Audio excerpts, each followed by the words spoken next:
Thank you again, Nancy, for helping me present this very important topic that is something that we need to all pay attention to, actually, because we don't realize what's this thing about sugar that's so popular, is that sugar is found in everything. So that's why I decided to present on sugar. So what about sugar? My name is Lisette Reyes-Wright, and I am just a normal mom, normal person out there that's just trying to be healthier and live a healthier lifestyle. And I hope that you can learn something from this. I appreciate the invitation, and I'm sure I'm going to be able to learn a lot today. Yeah. Well, today our topics we're going to cover basically our story. What is this about? Who am I? The many names for sugar that we don't know about, maybe we have read about, the sugar addiction that most of us have and don't even know it. Tips for dealing with these sugar addictions. What is sugar? The sugar recommendations that are out there from the FDA and things like that. Little things to know, and then of course the MAD, which is the modern American diet, and how that affects mental health, because if we're eating too much sugar and carbs, what is that doing to our bodies? So I just wanted to share that with you. Our story, well, this is a health journey for each of us individually. We're starting out in our own health journeys, trying to work toward living a healthier lifestyle. Some of us for years, 20 years plus, started becoming vegetarians, eating a whole food plant-based diet, exercising, being more mindful of our bodies. And each of us have had our own journeys, and we kind of have come together and decided, you know what? We all are on the same mission together. Let's work together and try and make a difference in people's lives. So that's how we've come together. So we're not technically any big business or, pharmaceutical company or some huge place, but we are just normal people that are just trying to be healthier. What's interesting is that sugar goes by countless names, okay? Many of which you may not even recognize. Food manufacturers use this to their advantage by purposely adding many different types of sugar to their products to hide the actual amount that they put. By doing this, they can list a healthier ingredient at the top, mentioning sugar further down. And so even though a product may be loaded with sugar, it doesn't necessarily appear as one of the first three ingredients, which I mentioned earlier in my other presentation of food labeling. To avoid accidentally consuming a lot of this sugar, you're supposed to watch out for the following names of sugar in the ingredient list. There are types of sugars like beet sugar, brown sugar, buttered sugar, cane sugar, castor sugar, coconut sugar, date sugar, golden sugar, and birch sugar, muscovado sugar, organic raw sugar, to name a few, confectioner sugar. There's even syrups that are also sugar, but they're made to be more syrupy. Carob syrup, golden syrup, high fructose corn syrup, which I'm sure everybody has heard about, honey, agave nectar, maple syrup, oat syrup, rice bran syrup, rice syrup, other added sugars on top of that, molasses, cane juice, crystals, lactose, corn sweetener, crystalline and fructose, ethyl maltol, fructose, fruit juice concentrate, believe it or not, glucose, disaccharides. Many more names for sugar exist, but these are the most common. So if you see any of these in the top spot ingredient list or several kinds throughout the list, then the product is high in added sugar. Wow, that's a lot of sugars. I know, a lot of names for sugar. A lot of names for sugars. And so this kind of gives you an idea of how many sugars are out there that, we don't really pay attention to, because if it's in small quantities, or we're just drinking one bottle of pop, or we're just taking one sugar packet or whatever, we're not being mindful that if everything has sugar, then it's adding up. Okay, so the truth is, like heroin, cocaine, and caffeine, sugar is an addictive, destructive drug. Yet we consume it daily in everything from cigarettes to bread. So it's so interesting because it has the same effects as heroin and cocaine and things like that, but we don't pay attention to that because it's in everything. It's normal. It's normal, exactly. So the question is sugar an addictive substance? Most young people eat too much sugar. First off, they eat sweet cereal for breakfast in addition to sweetened juice. For lunch, they have a fruit roll-up or candy with a sandwich. And with dinner, they often drink lots of soda or other sugary drinks. Dessert might be ice cream or cookies. So sugar gives us a lot of energy at first, okay? And then it makes us really tired and cranky and always wanting more sugar. Some people get headaches or feel sick from eating sugar. Our bodies do not need white sugar, and there are many easy ways to eat less of it. You'll feel better and be much healthier actually without it. So here are some sugar alternatives you can do. You can eat fruit to get a naturally sweet taste. Even sweet vegetables, such as sweet potatoes or carrots and squash. I know that seems odd, but those are actually naturally sweet. Drink seltzer or water with a little juice instead of soda. Bake your own desserts. You can bake your own bread, make your own bread and things like that, and use natural sweeteners. So another thing that I thought was interesting is that if you eat more grains, chewing well to release their natural sweetness, you'll get that sweetness in your mouth. So focusing on the right foods is important. So here are some tips to dealing with sugar addiction that I want to mention. Reduce or eliminate caffeine is number one. That's one of the things that people take for granted because we drink coffee and things like that and not, eat chocolate and It's a regular basis, yeah. Mm-hmm. But the caffeine, I should say, the ups and downs of caffeine includes dehydration and blood sugar swings and can cause the sugar cravings later as well. Drink water. Sometimes sweet cravings are a sign of dehydration and people don't realize that before you go to the sugar or, to eat, make sure you try the water first because you might find out that you are actually thirsty. Get physically active. Start with simple activities like walking and yoga, exercising in different ways, maybe biking. Start with 10 minutes a day and gradually increase because being active helps balance your blood sugar levels. It boosts the energy and reduces tension, decreasing the likelihood that you'll want to self-medicate with the sugar. Avoid chemicalized artificial sweeteners and foods with added sugar. Use gentle sweeteners like maple syrup, brown rice syrup, dried fruit, stevia, and barley malt. So these are kind of like something else we can do instead. I thought this was interesting because we never think about sleep as something so important, but get more sleep. Rest and relaxation. Simple carbs such as sugar are the mostly readily available source of energy for an exhausted body and mind. If you're in a state of chronic deprivation or chronic stress, or sleep deprivation, your body will crave the quickest form of energy available. And that's when you go grab the sugar first. So back to this whole thing about addiction, heroin is nothing but a chemical. They take the juice out of the poppy and they refine it into opium.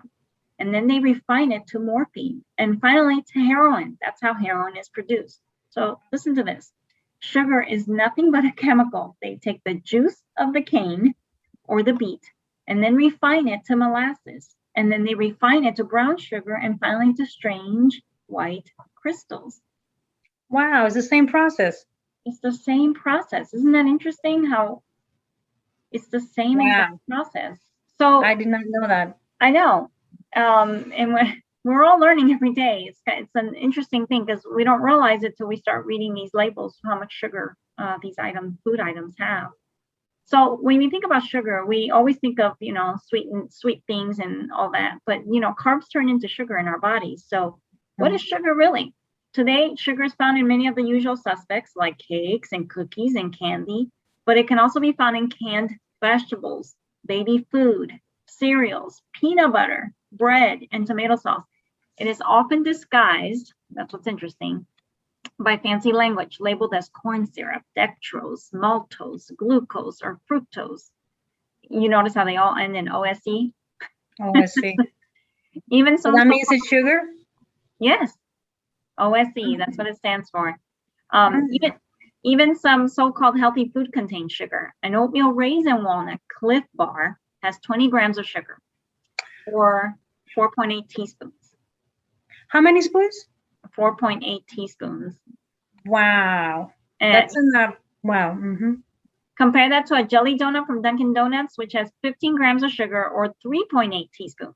Isn't that close? Wow, a healthy and then a donut.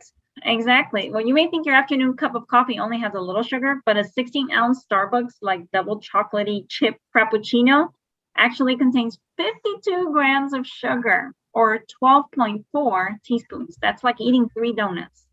Wow, from one drink. Exactly. So overconsumption of refined sweets and added sugars found in everyday foods has led to an explosion of hypoglycemia and type 2 diabetes. That's why we see that big, huge increase in that. So the sugar is simple carbohydrates. Like I mentioned, any carb you eat turns into sugar in your body. And it occurs naturally in foods such as grains, beans, vegetables, fruits, of course. The sugar recommendation for the USDA, they recommend that you get no more than 10 teaspoons per day. But guess what? The average consumption for the American is up to 30 teaspoons per day. Wow, we're taking 3 times as much. 3 times as much, you're right. So how much are we really consuming when we eat these items out there? Surveys completed by the USDA show that sugar consumption has increased almost annually since 1982. Sources include cane sugar, beet sugar, corn syrup, and corn sugar. The cause of this increase is greatly related to added sugars within a wide variety of popular soft drinks and processed junk foods. Soda consumption has increased dramatically since earlier decades, with major soft drink corporations like bringing in billions of dollars from sales. It's estimated that approximately 33% of added sugar intake is solely from soft drink consumption. So the beverages have kind of like upped that sugar. And if you notice, ads for different soda brands are commonly seen in magazines, billboards, TV, movies. But what these beverage corporations don't advertise is that soft drinks have been shown to increase the risk of obesity, which in turn increases the risk of heart disease, stroke, diabetes, cancer, other diseases. So the last thing I'll mention is that studies conducted in 2012 concluded that eating too much sugar can also disrupt one's ability to think clearly due to impaired brain cell signaling. Wow. I thought that was impactful. Wow, that's wow. That's and I didn't know that. I know, and we've been talking about the different marijuana and things that have been now accepted in certain states. And here we are with sugar that's doing basically the same thing, impairing our brain cells. So I thought that was interesting. But if you notice on the slide here, I mean, 1 pint of vanilla ice cream is 21 cubes of sugar. A cookie, a star cookie, those little cookies that you just think you're going to eat one of and you end up eating more, has 4.5 cubes of sugar. So it's amazing if you add it all up how much it totals at the end of the day. Look at pancakes, and we love pancakes, don't we? I know. We eat those every day practically. Here are some things to note that I don't know if people are aware of, but there's this thing called the glycemic index. Nutrition scientists have studied this and come up with a measurement, is what they've done, that tells you how much insulin is likely to spike if you eat a given food. The glycemic index measures foods on a scale from 0 to 100. Okay, so foods lower on the GI encourages less insulin production and then help encourage weight loss. But if you go too high, then obviously it does the opposite. So here are some common, GI common foods along with their GI measurements that I put down. Peanuts is at 14. Ground beef is at 33. Whole milk is at 34. Hamburger is at 66. Cheerios are at 74. And guess what? Baked potato is at 85. Wow, Cheerios and baked potatoes are higher than eating ground beef. Exactly. In the glycemic index. Glycemic index, which is what tells you how high of the sugar level is in that food item. So eating a baked potato and then adding on the butter and the sour cream and the cheese, you're adding not only more calories, but you're adding more sugar to that stuff. Because remember, those things also have the butter and things. All these things have fat, calories, everything else in there. So it's just something to think about because the baked potato itself has a high glycemic index. Very high. Exactly. So I put on the sugar IQ quiz. I encourage you all to take the quiz. It kind of educates you on what you know about sugar. So I would encourage you to go to this website, themedicine.net, and check it out to see your sugar IQ. I've taken it a few times. It's pretty interesting, but it does. I was educated. Let me say that. It was fun to take and learn some things that I was even had misunderstood before. So I want to look into that. I need to know about that. yeah. So the truth is that consumption of sugar has skyrocketed. I mean, seriously, look at this chart. In the last 65 years, not only has the amount of sugar we eat dramatically increased, the source of the sugar has radically changed. In the 1950s, the majority of the sugar consumed by Americans was from cane and beet sugar, okay? In 2000, according to the USDA, each individual in the US consumed over 150 pounds of sugar, okay? And that's over half of that came from corn. Just because high fructose corn syrup is made from corn, of course, doesn't mean that it is a healthy sweetener. Food labels only have to disclose the total sugars per serving and don't break down added sugars from naturally occurring sugars. Added sugars come in many forms. So that's something to pay close attention to. And in the food labels, they've actually changed some of that to show the added sugars. Well, today more than 1 in 3 adults in the United States have pre-diabetes, okay? And this is when the blood sugar levels are higher than normal, but not quite high enough to be considered type 2 diabetes. And in addition, today nearly 30 million Americans have diabetes, and 1 out of 4 of them don't even know it. So that's wow. Those are some impressive numbers of how much sugar we are consuming or have increased in the consumption in the last 50 so years, 100 years. Okay, so most people know that eating too much dessert and processed food can continue to physical health, contribute to physical health problems like obesity and type 2 diabetes. But far less attention, however, has been given to the impact of a higher sugar diet on mental health. Even though numerous studies have shown the detrimental effects a sweet tooth can have on mood, learning and the quality of life is also affected. In addition to inflating waistlines, obviously, sugar and other sweeteners, including high fructose corn syrup, honey, molasses, maple syrup, contribute to a number of mental health problems, such as depression, addiction, anxiety, and learning and memory. It even mentions mood swings here, hyperactivity. So what I want you to focus on here is that because we tend to think of sugar as just a sweet item, we don't focus on the fact that carbohydrates also turn into sugar, that it's literally our whole American diet. It's not just the sugar itself. It's the whole American diet. That's why I wanted to focus on this, because I wanted to show that the research has been showing that our American diet, the modern American diet, is affecting mental health. It's a drug. Exactly. Well, I just wanted to share that. It's a brief presentation, but it was so monumental for us to recognize how the effects of sugar affects our body and what the detrimental effects of it. So hopefully this information was helpful and insightful to you, as it has been to us. Yeah. So if you want to reach out to us for inquiries, I have an email here, my phone number, the website, if there are others that want to get more information and inquire more about sugar or any other topics that you're interested in learning about. So thank you. This is my resources. Make sure you also check out that MedicineNet website to do the quiz that I mentioned before. So I just want to thank you for listening from all of us on this life journey to better health. We appreciate you showing up today. Thank you, Nancy, for coming to show support, right? Sure, no problem. I did learn a couple of things today that I didn't know. And I know you and I have talked about these topics before, but you brought some really good points. Yeah. Thank you, Lisette.